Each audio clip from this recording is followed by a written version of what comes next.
will follow your word, oh Lord, with every step I take. I will listen to you, oh Lord, for you will show me the way. Your word is 마태복음 7장 13절로 29절의 말씀까지 한 절씩 나누어 읽도록 그렇게 하겠습니다. 제가 먼저 읽겠습니다. 좁은 문으로 들어가라. 멸망으로 인도하는 문은 크고 그 길이 넓어 그리로 들어가는 자가 많고 생명으로 인도하는 문은 좁고 길이 협착하여 찾는 자가 적음이라. 거짓 선자들을 삼가라. 양의 옷을 입고 내게 나오나 속에는 노략질하는 일이라.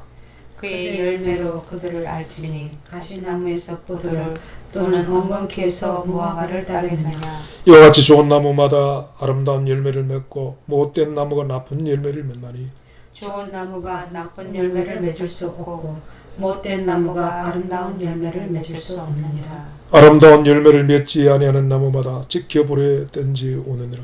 이러므로 그들의 열매로 그들을 알리라. 나더러 주여 주여 하는 자마다 천국에 다 들어갈 것이 아니요 다만 하늘에 계신 내 아버지의 뜻대로 행하는 자라야 들어가리라.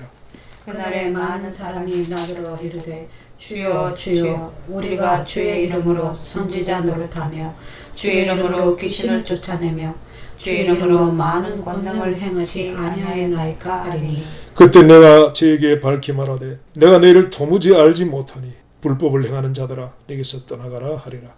그러므로 누구든지 나의 이 말을 듣고 행하는 자는 그 집을 반석 위에 지은 지혜로운 사람 같으리니. 비가 내리고 창수가 나고 바람이 불어 그 집에 부딪히되 무너지지 아니하나니 이는 주초를 반석 위에 놓은 연고요. 나의 이 말을 듣고 행하지 아니하는 자는 그 집을 모래 위에 지은 어리석은 사람 같으리니. 비가 내리고 창수가 나고 바람이 불어 그 집에 부딪히며 그 무너짐이 심하니라. 예수께서 이 말씀을 마치심에 무리들이 그의 가르침에 놀라니. 같이 읽습니다. 이는 그 가르치시는 것이 권세 있는 자 같고 저희 서기관들과 같이 아니함일러라. 아멘. 기도합니다. 은혜로우신 하나님, 이 시간 그리스도의 이름으로 그리스도께서 들려주시는 주님의 음성을 듣기를 원합니다. 우리가 참 스스로 만들어 가지고 있는 믿음이 아니라 이 시간 그리스도의 믿음을 사모합니다. 주여, 우리가 알고 우리가 믿는 교리나 사람의 말이나 신학이 아니라 그리스도께서 친히 말씀하시는 말씀을 우리가 듣기를 원합니다. 우리의 마음의 눈을 열어주시고 우리의 들을 귀를 주여 열어 허락하여 주시옵소서. 주님을 의지하고 나아갑니다. 주관하여 주시옵소서. 예수님 이름으로 기도합나이다. 아멘. 주님이 말씀하신 구원은 좁은 문 험한 길이라고 그렇게 말씀합니다. 오늘 마태복음 7장 13절로 14절에 그리스도께서 분명히 그렇게 말씀하고 계십니다. 좁은 문으로 들어가라. 멸망으로 인도하는 문은 크고 그 길이 넓어 그리로 들어가는 자가 많고 생명으로 인도하는 문은 좁고 길이 협착하여 찾는 이가 적음이니라. 이렇게 말씀하십니다. 주님이 하신 말씀 가운데 짝을 이룬 말씀이 누가복음 13장에 있습니다. 누가복음 13장을 찾아볼까요? 23절 24절 말씀 누가 읽어주시기 바랍니다. 어떤 사람이 여짜오되 주여 구원을 받는 자가 적으니까 그들에게 이르되 좁은 문으로 들어가기를 힘쓰라. 내가 너에게 이르노니 들어가기를 구하여도 못하는 자가 많으리라. 아멘. 아멘. 어떻습니까? 주님이 말씀하신 구원이 어떻다고 하십니까? 구원의 주님께서 말씀하신 구원은 좁은 문이고 험한 길이다. 그래서 마태복음에서는요, 찾는 이가 적다라고 합니다. 그리고 조금 전에 읽어주신 누가복음의 말씀에는 그 좁은 문 협착한 길로 들어가기를 구하여도 못하는 자가 또 많다 이렇게 말씀합니다. 주님의 이 말씀과 오늘의 많은 사람들이 기뻐하고 믿는다고 말하는 구원의 교리가 너무나 다른 것을 우리가 느끼게 됩니다. 오늘날의 구원의 교리는 주님의 말씀과 완전히 다른 것을 우리가 알고 있습니다. 어떻습니까? 너무나 쉬운 구원입니다. 영접하는 기도만 따라하면 신분이 바뀐다고 합니다. 하나님의 자녀가 되고 구원을 받았고 또 영접하는 기도를 따라만 하면 그 구원은 영원히 잃어버릴 수 없는 완전하고 완벽한 구원이다라고 우리가 그런 설교를 들어왔고 그런 교리로 가르침을 받아왔습니다. 너무나 대비가 되는 이 두 말씀 앞에서 두 갈래 길 앞에 우리가 서 있습니다. 어느 것이 맞다고 생각되십니까? 그리스도께서 하신 이 말씀이 맞는 것입니까? 아니면은 오늘 많은 사람들이 기뻐하고 찾고 그래서 너무나 넓은 문, 평탄한 길의 그 구원이 맞는 것일까요? 이 두 갈래 길 앞에서 사람들은 어느 쪽을 선택하고 있는 것일까요? 문이 좁고 길이 협착하고 그리고 찾는 이가 적고 찾더라도 들어갈 수 없는 자가 많다고 하신 주님의 말씀과 다르게 오늘날 교회는 문지방이 비좁도록 많은 사람들이 모여드는 곳이 되어 있습니다. 심지어 100만 명이 모이고 몇십만 명이 모이고 몇만 명이 모이는 그 소위 대형교라고 하는 그런 교회들이 많이 있습니다. 많이 모인다는 것이 잘못되었다는 것은 아닙니다. 그러나 분명히 주님의 말씀과는 다른 현상이 오늘날의 교회에서 일어나고 있다는 것입니다. 좁은 문이나 협착한 길의 흔적은 없습니다. 누구든지 우리 교회만 오면 구원을 받는다는 것이에요. 그리고 믿기로 결심만 하면은 그 구원은 따놓은 당상이라는 그런 이야기를 자주 듣습니다. 자, 우리는 성경이 말씀하시는 그 가르치는 길과 오늘날 교리와 수많은 유명한 설교자들이 설교하는 그리고 유명한 신학자들이 가르치는 구원의 길, 두 길 앞에 서 있습니다. 정말 우리는 어떤 길을 향할 것이고 지금 어떤 길을 걸어가고 있는 것입니까? 어느 것이 맞는 것입니까? 구약 성경의 출애굽 사건과 광야의 여정 그리고 가나안에 입성하는 일련의 이 과정들은요, 우리 구원의 서정을 보여주는 분명한 그림이라고 그렇게 말씀을 드릴 수가 있다는 것이죠. 구원이 참 어렵게 느껴지기도 하고 또 혼란스럽기도 하고 여기 다르고 저기 다르고 사람마다 다르고 그렇습니다만, 그러나 구약에서 출애굽과 가나안에 들어가는 이 여정을 통해서 우리가 받는 구원이 어떠한 것을 분명한 어떤 한 폭의 그림처럼 볼 수 있도록 알 수 있도록 그렇게 성경이 보여주고 계십니다. 그런데 구원의 여정 가운데서 우리가 주목해야 할 곳이 있습니다. 주목해야 할 말씀을 우리가 보게 되면 특별히 히브리서 3장 15절에서 4장 1절의 말씀에 모세를 따라 애굽에서 나온 자들이 광야에서 엎드려졌다는 것이죠. 광야에서 시체가 되었다. 가나안에 들어갈지 못했다. 곧 저희가 믿지 아니하므로 들어갈 수 없었다라고 말씀을 합니다. 분명히 오늘날 우리가 알고 듣고 믿는 구원의 교리는 출애굽하는 것이 구원의 완성이라고 그렇게 들어왔습니다. 그 6월절 어린 양의 핏부림으로 출애굽하게 되었는데 그것이 구원의 완성이라고 생각을 했는데, 이 히브리서의 증거에 의하면은 그렇게 애굽에서 구원을 받았는데 그들이 어떻게 해요? 광야에서 멸망을 당했다는 것이죠. 자, 그래서 유다서에서 보면은요, 유다서를 한번 찾아보시기 바랍니다. 신약성경 유다서 5절을 누가 찾아서 읽어주시기 바랍니다. 너희가 본래 범사를 알았으나 내가 너희로 다시 생각나게 하고자 하노라. 주께서 백성을 애굽에서 구원하여 내시고 후에 믿지 아니하는 자들을 멸하셨으며. 아멘. 자, 여기서 우리가 주목할 것이 있습니다. 주께서 백성을 구원하여 내시고, 자, 여기서 끊어버리면은 구원의 완성이 되겠죠. 그렇죠? 그런데 이 말씀에 이어서 구원하여 내시고 후에 믿지 아니한 자들을 멸하셨습니다. 여러분 어떻습니까? 출애굽의 구원이 완성인 것입니까? 아니면은 출애굽의 구원을 받은 자들이 가나안에 들어가는 것이 구원의 완성이 되는 것입니까? 애굽에서 구원을 받은 이 백성들이 어떻게 해요? 광야에서 하나님이 그들을 멸하셨다는 것입니다. 자, 그러면은 오늘날의 이 교리로 하자면은 하나님은 참 모순되는 분입니다. 그렇지 않습니까? 구원하여 주셨는데, 한 번 구원은 영원한 구원인데 애굽에서 구원하여 내셔놓고 광야에서 그들을 멸하셨다는 것이 뭡니까?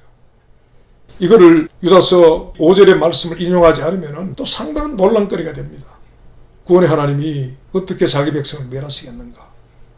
그런데 분명히 우리가 보지 않았습니까? 믿지 않는 자들을 광야에서 하나님이 멸하셨다는 것이죠. 그래서 애굽에서의 구원은 구원의 완성이 아닌 것입니다. 그렇죠? 이것은 구원의 시작이라는 것이죠. 구원의로의 부르심을 받은 것이죠. 그래서 모세와 함께 백성들이 홍해를 걷는 것은 구원에 출발한 것이라는 것이죠.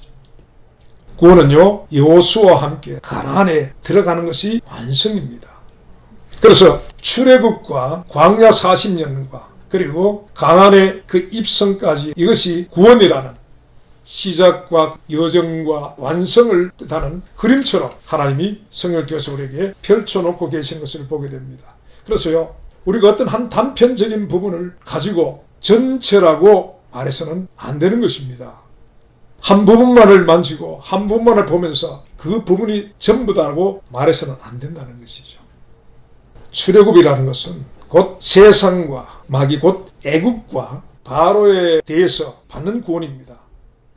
세상과 마귀로부터 받는 구원이 출애굽의 구원이라는 것이죠. 그리고 출애굽으로 구원을 받은 백성들에게 무엇이 주어집니까? 바로 가나안에 들어간 것이 아니라 40년 광야의 여정이 있게 됩니다. 출애굽이 애굽과 바로로부터의 구원이고 그 출애굽 과정 가운데 어린 양의 피를 인해서 애굽이 죽는 것입니다. 애굽의 장자들이 다 죽었습니다.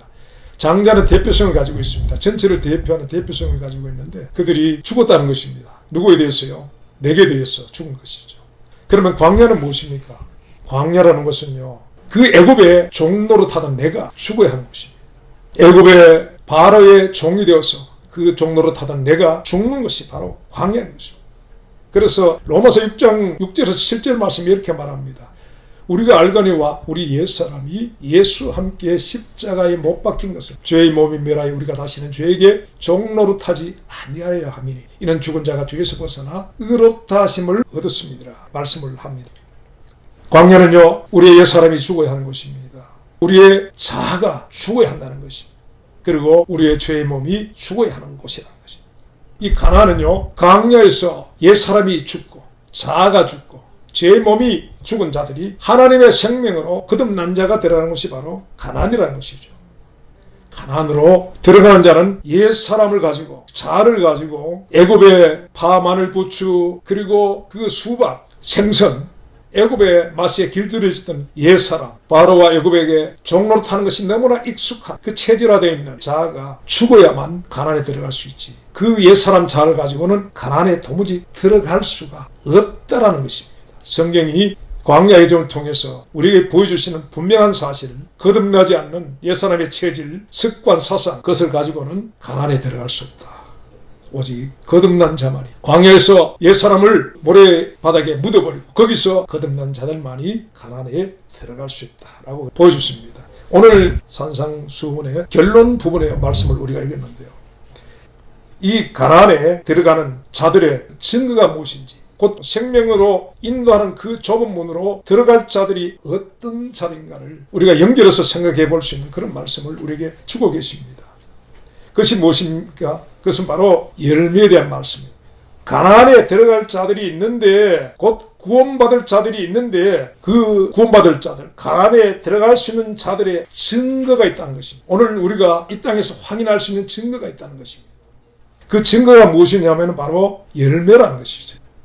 열매로 그 나무를 한다라고 그렇게 말씀합니다. 무슨 말씀입니까? 그 사람에게 맺혀지는 성품의 그 어떤 열매를 보면서 이 사람이 옛사람이 맺는 자아의 열매를 갖고 있는가, 육체의 열매를 가지고 있는 자인가, 그가 거듭난 자인지 그렇지 않은 자인지를 알 수 있는 강력한 증거로서 열매를 말씀해 주고 있다는 것입니다.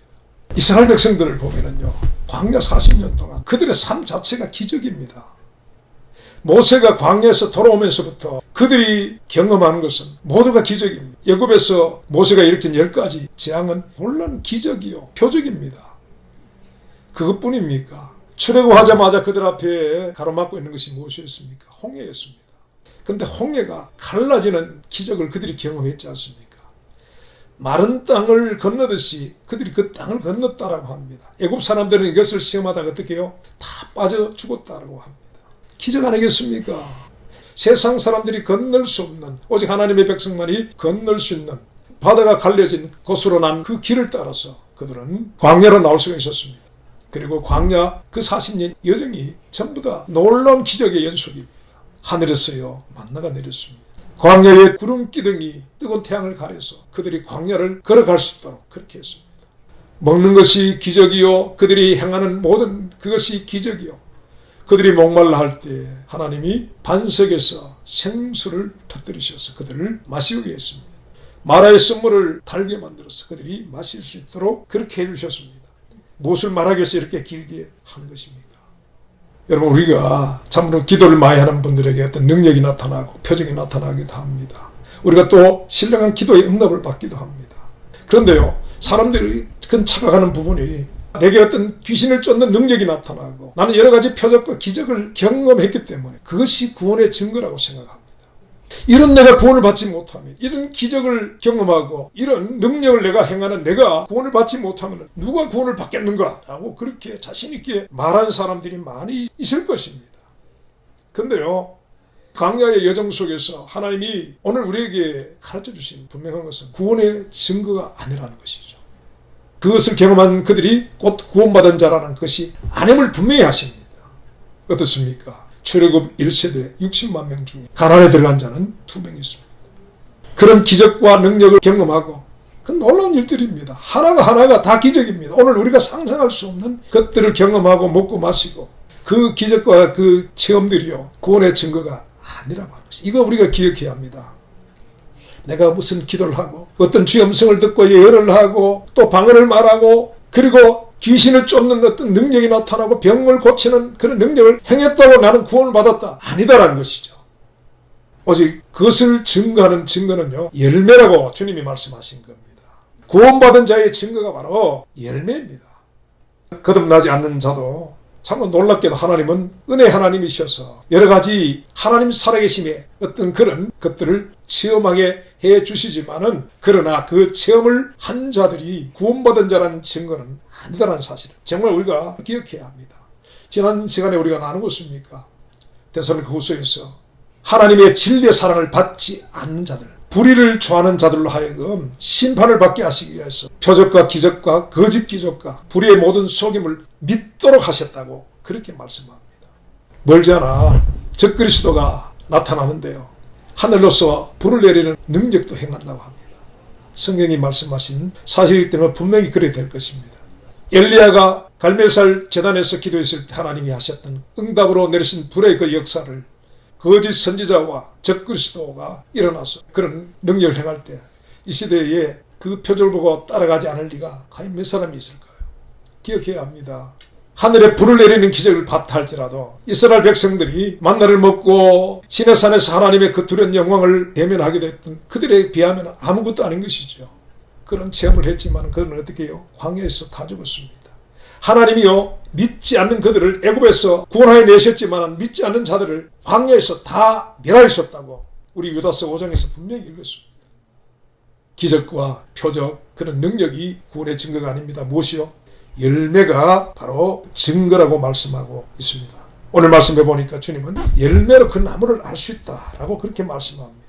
그 사람의 구원과 그 사람의 영적인 어떤 소속을 나타내는 가장 강력한 증거가 열매라고 하는 것입니다. 말과 혀로는 위대한 설교자가 될 수도 있고, 말과 혀로는 우리가요 정말 세상을 나눌 수 있는 그런 사랑도 말할 수가 있습니다. 그런데 말과 혀로서 절대로 맺을 수 없는 것이 열매입니다. 주님의 말씀합니다. 좋은 나무에서 나쁜 열매를 맺을 수 없고 나쁜 나무에서 좋은 열매를 맺을 수가 없다라고 말씀합니다. 당연한 이야기 아니겠습니까? 당연한 이야기인데 주께서 하시는 이 말씀을 우리에게 나타나는 그 열매와 연결해서 생각하는 데는 참으로 우리가 익숙하지 못합니다. 어떻습니까? 그리스도께 붙어있는 자에게 누구의 열매가 나타나겠습니까? 그리스도의 열매가 나타나게 되는 것이죠. 그런데 주님이 말씀하셨습니다. 바리새인들을 향하여 유대인들을 향하여서 이렇게 말씀하셨습니다. 너희 아비는 마귀다. 그렇다면요, 마귀에게서 났습니다. 마귀와 연결되어져 있는 자에게 누구의 열매가 나타나겠습니까? 마귀의 열매가 나타날 수밖에 없습니다. 마귀에게서 어떻게 그리스도의 열매가 나타나고 그리스도에게서 어떻게 마귀의 열매가 나타날 수 있겠습니까? 그럴 수가 없습니다. 어떻습니까? 하늘의 뿌리를 받고 있는 나무에서 어디 열매를 맺히겠습니까? 하늘의 열매를 맺히게 됩니다. 그런데 세상에 뿌리 내려 있는데 하늘의 열매가 맺혀지겠습니까? 세상의 열매가 맺혀지겠습니까? 당연히 세상의 열매가 맺혀지는 것입니다. 그리스도의 생명에 연합되어 있는 자에게 나타난 열매는 의의 열매일 것입니다. 당연한 것 아니겠습니까? 육신의 자아의 뿌리를 내리고 있는 이에게 무슨 열매가 나타나겠습니까? 하나님의 법에 굴복지 아니할 뿐 아니라 할 수도 없는 그런 죄의 열매가 맺히게 된다는 것입니다. 이것은 영적인 과학이라고 해도 틀리지 않는 그런 사실이 분명합니다. 오늘 이 시대에 많은 사람들이 오해하고 있는 것이 있습니다. 그것이 뭐냐 하면 열매를 말하면 율법주의자나 행위구원론자라 그렇게 생각해 버립니다. 정말 그렇습니다. 소위 열심히 있다고 하는 이들에게 시험해 보셔도 좋습니다. 우리는 그리스도의 열매를 맺어야 합니다. 열매의 증거가 있어야 합니다. 라고 하면은 그들이 어떠한 말로 대답을 할 것인가 시험해 보시기 바랍니다. 대부분 이 말을 듣는 이들이 나타내는 반응은 당신은 바로 율법주의자며 행위구원론자다 라고 이렇게 치부해 버릴 것입니다. 정말 안타깝게도 오늘 많은 사람들이 열매와 율법의 어떤 행위를 구별하지 못합니다. 행위란 말만 나오면 아주 이상한 눈으로 바라보면서 그렇게 생각을 하고 있다는 것입니다. 오늘 말씀 19절에 보니까요. 아름다운 열매를 맺지 아니하는 자마다 지켜 불에 던지우니라. 20절 말씀에 이름으로 그의 열매로 그들을 알리라. 주님 말씀하셨습니다. 어떻게 해요? 그 열매를 보고 그 나무의 좋고 나쁨을 알 수 있다는 것입니다. 그가 누구와 연합이 되었는지를 알 수가 있다는 것입니다. 열매는 그 사람의 행위가 아닙니다. 누구와 연합되어 있는지 나타난 증거입니다. 그리스도와 연합되어 있는 것인지 아니면은 마귀와 세상과 또 육신과 연합이 되어 있는 자인지를 알 수 있는 가장 강력한 증거가 열매라고 하는 것입니다. 이것을 율법주의자니 행위구원론자니 이렇게 말해보면 주님의 말씀을 가로막는 것과 똑같은 것입니다. 요한복음 15장 4절에서 6절 말씀을 한번 볼까요? 열매에 대해서 사도 요한은 어떻게 증거하고 있는지. 요한복음 15장 4절로 6절 말씀 우리 한번 같이 읽어볼까요? 다 찾으셨으면 한 목소리로 읽어보겠습니다. 내 안에 거하라 나도 너희 안에 거하리라. 가지가 포도나무에 붙어 있지 아니하면 절로 과실을 맺을 수 없음 같이 너희도 내 안에 있지 아니하면 그러하리라. 나는 포도나무요 너희는 가지니 저가 내 안에 내가 저 안에 있으면 이 사람은 과실을 많이 맺나니 나를 떠나서는 너희가 아무것도 할 수 없습니다. 사람이 내 안에 거하지 아니하면 가지처럼 밖에 버리고 말라지나니 사람들이 이것을 모아다가 불에 던져 사르느니라. 아멘. 주님의 말씀입니다. 오늘 마태복음에서 산상수에서 주님의 말씀하신 7장 20절 말씀에 그의 열매로 그들을 알리라. 그렇죠. 그리스도 안에 있으면 그리스도의 열매를 맺게 된다는 것입니다. 나는 포도나무는 너희는 가지다. 그래서 제가 내 안에 내가 제 안에 연합이 되어 있으면 이 사람은 과실을 맺는데 열매를 맺게 될 수밖에 없다는 것이죠. 그렇죠. 주님의 말씀이죠. 열매를 맺을 수밖에 없습니다. 이 사람은 과실을 많이 맺는데 그런데 나를 떠나서는 너희가 아무것도 할 수 없다. 나와 연합되지 아니하면 주님께로부터 맺혀지는 열매가 아무것도 없다는 것이죠. 나타나지 않는다는 것이죠. 그러한 가지는 어떻게 해요? 지켜 불에 던지어져 살아게 된다는 것이죠. 요한복음 15장에서 좀 이렇게 말씀하시면 오늘 산상수훈에서 주님의 말씀은 그렇습니다. 그래서요. 이름으로 그의 열매로 그들을 알리라. 영적인 상태를 알 수 있습니다. 영적인 소속 신분을 알 수가 있습니다. 그가 거듭난 자였는지 아닌지를 알 수가 있다는 것이죠. 곧 가난에 들어갈 수 있는 자인지 아닌지를 알 수가 있다는 것입니다. 믿음은 흐릿하지 않습니다. 분명합니다. 많은 경우에 우리가 애매하고 모호한 그런 부분들이 있어서 우리를 혼란케 하지만 열매만은요 확실하게 알 수 있는 그 사람의 영적인 상태, 영적인 신분, 그 소속, 그것을 알 수 있는 가장 강력한 증거로서 거듭난 자인지 그렇지 못한 자인지 육신에 속한 자인지 영에 속한 자인지를 알 수 있는 증거가 된다라고 그렇게 말씀합니다. 주님이 말씀하셨죠. 산에 있는 동리가 감출 수 없다. 그리고 등경 위에 있는 등불을 가릴 수 없다라고 했습니다. 마찬가지입니다. 열매도 그렇다는 것이죠. 각 사람에게 나타나는 열매를 보면서 그 사람을 알 수 있다. 그건 좋은 나무인지 나쁜 열매를 알 수 있다라고 했습니다. 그래서요 오늘날 사람들이 진짜 깨어나야 합니다. 이 행위라는 말을 너무 금기시하고 있습니다.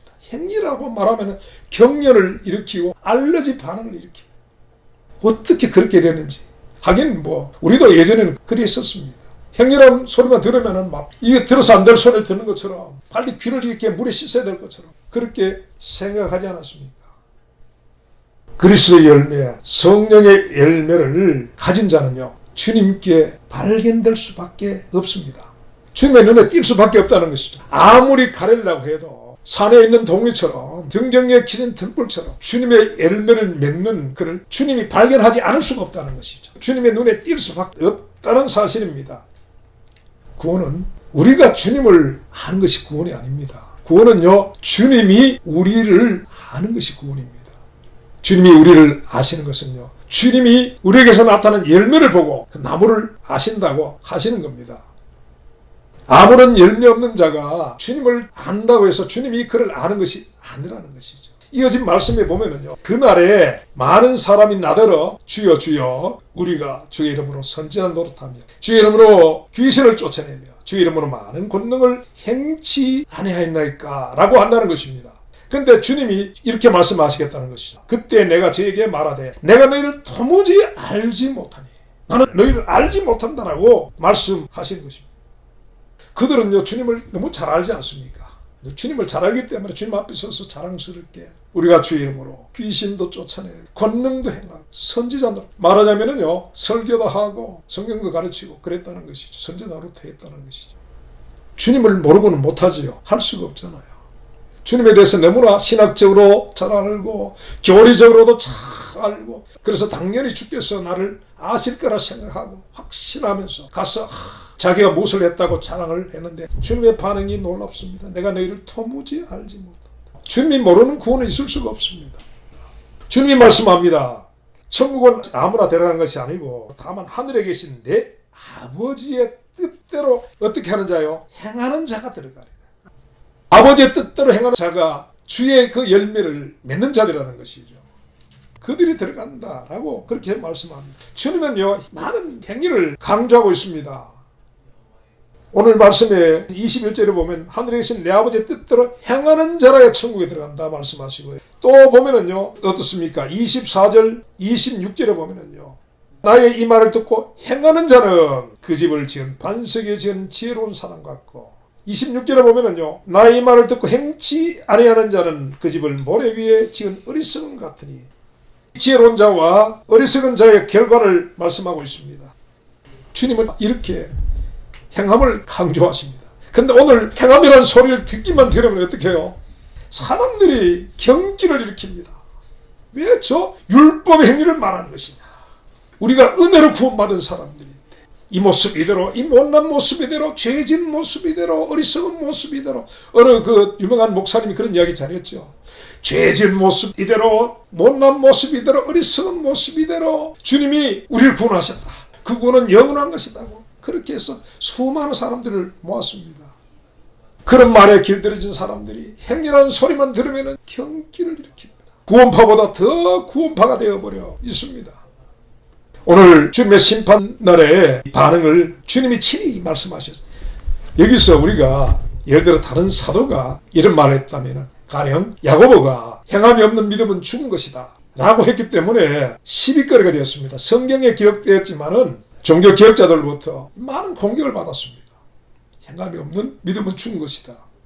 그런데 그 야고보가 자기가 만들어낸 말이 아닙니다.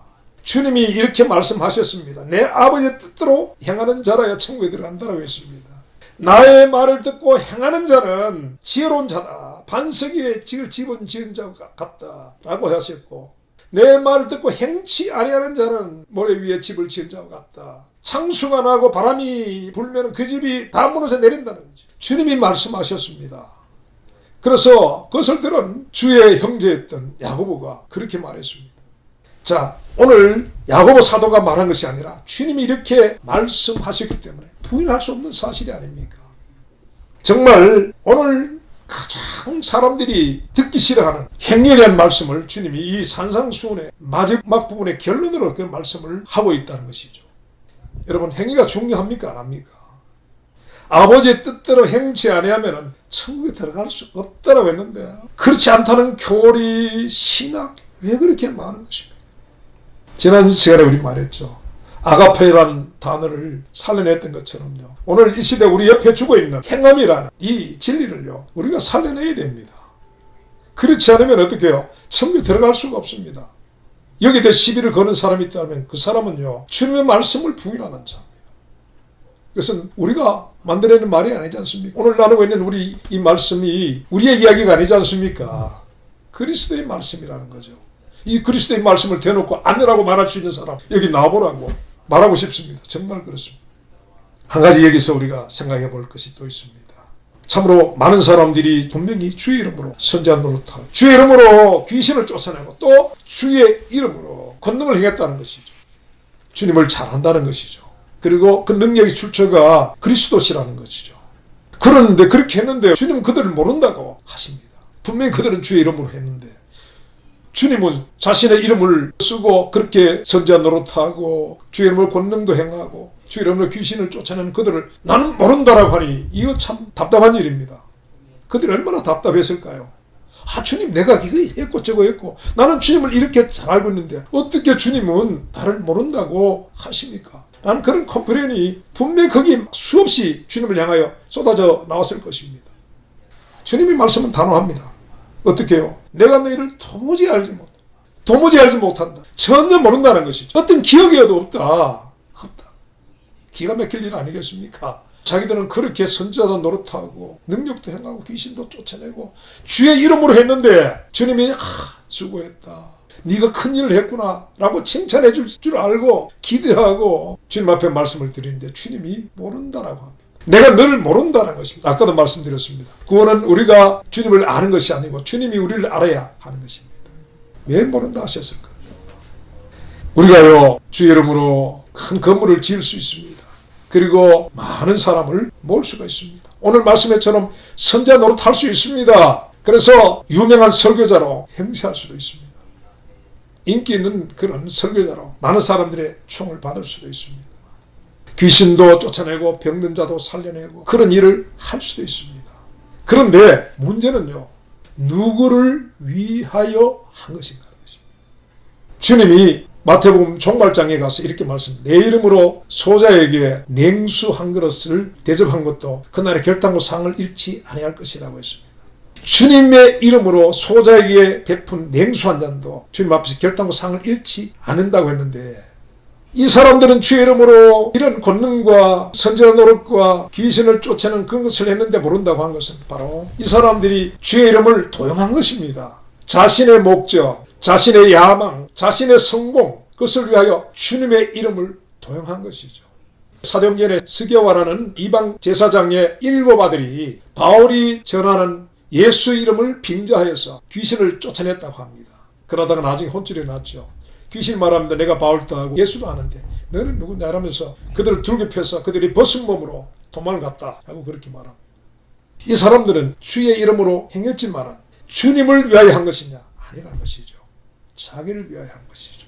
많은 사역자들이 정말 그리스도를 위하여서 그것을 목적으로 해서 복음을 전하고 개척하고 그래서 큰 건물을 짓고 사람들을 모으고 소위 성공한 그런 사역자가 되어서 그리고 교단에서 말하자면 한자리 하는 이들로 부름과 존경을 받기도 하는데 자기를 위하여 한 것이면 그것은 주님과 아무런 상관이 없습니다.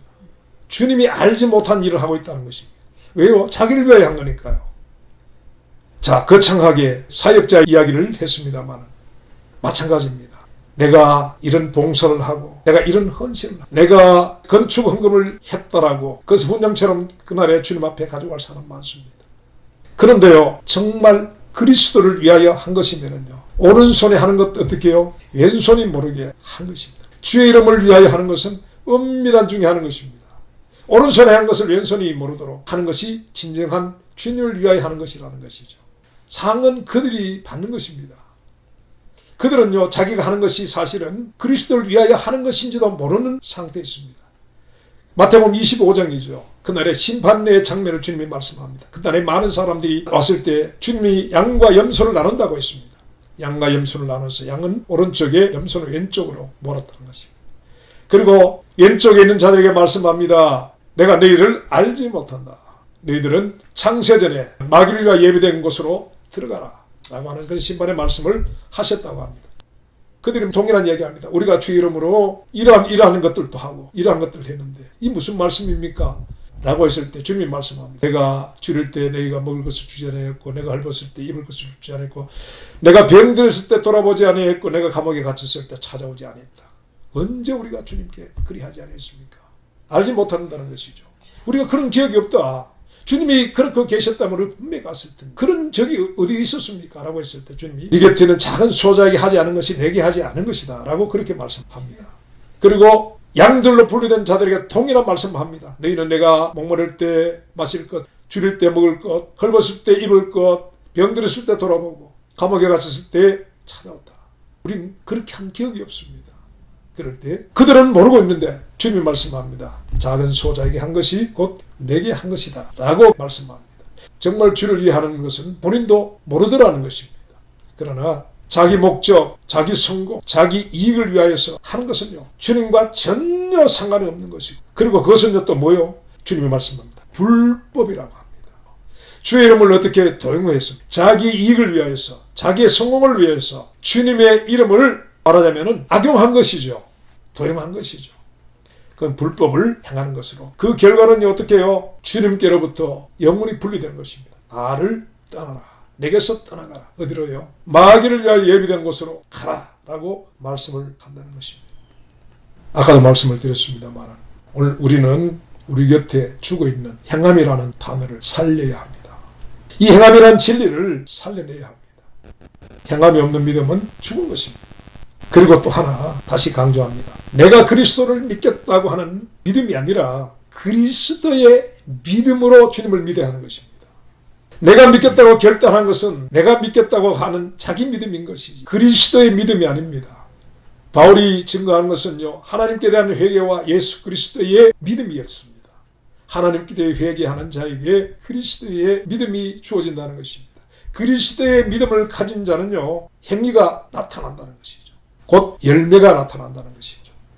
오늘 행위라고 말하면은 경기를 일으키는 이 시대에 우리 모두는 우리 안에 죽어있는 행함, 이 행위의 진리를 살려야 합니다. 우리의 말이 아니라 주님의 말씀입니다. 내 아버지의 뜻대로 행하는 자라야 천국에 들어가리라. 그렇게 말씀합니다. 지적 동의는 믿음이 아닙니다. 내가 그리스도를 믿겠다고 하는 나의 믿음, 그 가운데서 내가 그리스도를 안다고, 그리고 그분이 하신 말씀을 내가 지적으로 내가 동의한다고, 그것이 믿음이 아닙니다. 그 아는 것이 열매가 또 아니다라는 것입니다. 그 믿음으로 주님을 안다고 주여 주여 하고 부르지만 나더러 주여 주여 하는 자만 어떻게 해요? 천국에 들어갈 것이 아니다. 지적 동의를 믿음으로 생각하고 그날에 주님을 부르지만 그것은 마치 허망한 메아리, 반응 없는 메아리처럼 허공에 맴돌다가 사라져가는 소리에 불과하게 될 것이라는 사실인 것입니다. 결론적으로 말씀드립니다. 구원은 내가 주를 아는 것이 아닙니다. 주님이 나를 아는 것입니다. 주님이 어떤 자를 아신다는 것입니다. 그분은 우리에게 나타난 열매를 보십니다. 무화과 나무를 향하여 다가신 그분이 그 잎사귀를 헤쳐보십니다. 무엇을 보신 것입니까? 열매를 찾으셨다고 합니다. 무화과 나무가 아니고 무화과 잎이 아니라 그 안에 있는 열매를 확인하시고자 하셨는데 열매가 없으므로 어떻게 해요? 그 나무를 저주하셨다라고 말씀하는 것입니다. 열매, 그 열매는 아버지의 뜻대로 행하는 행함이기도 하고 주의 말씀을 듣고 행하는 행함의 열매라는 것입니다. 이러한 자들을 주님이 아신다는 것입니다. 주님이 나를 아는 것이 구원임을 기억할 수 있기 바랍니다. 행하라, 행하라 라는 말씀으로 산상수훈의 말씀을 맺고 계신 것을 보게 됩니다. 우리는 어떤 열매를 갖고 있습니까? 내게 있는 열매는 어떤 열매인 것입니까? 정말 우리 자신을 돌아볼 수 있는, 그래서 주님이 비춰주신 빛 가운데 드러난 우리의 모습을 직시하고 그것을 진솔하게 인정하는 그런 인정, 아픔을 수반하고 정말 그 절망이 동반되는 그런 인정, 그런 시인, 그것을 할 수 있는 용기가 우리에게 있어야 합니다. 그것이 바로 회개의 시작이 된다는 사실을 기억할 수 있게 되기를 바랍니다. 기도합니다. 우리 하나님, 함께 나눈 말씀들이 공한 메아리처럼 허공에 울려 퍼지다가 없어지는 말씀이 되지 않게 해주시옵고 하나님의 성령의 역사 가운데 우리의 마음에 참으로 빛처럼 박혀지고 결코 잊을 수 없는 그런 말씀으로 우리 가운데 역사해 주시기를 구하옵고 예수 그리스도 이름으로 기도합나이다. 아멘.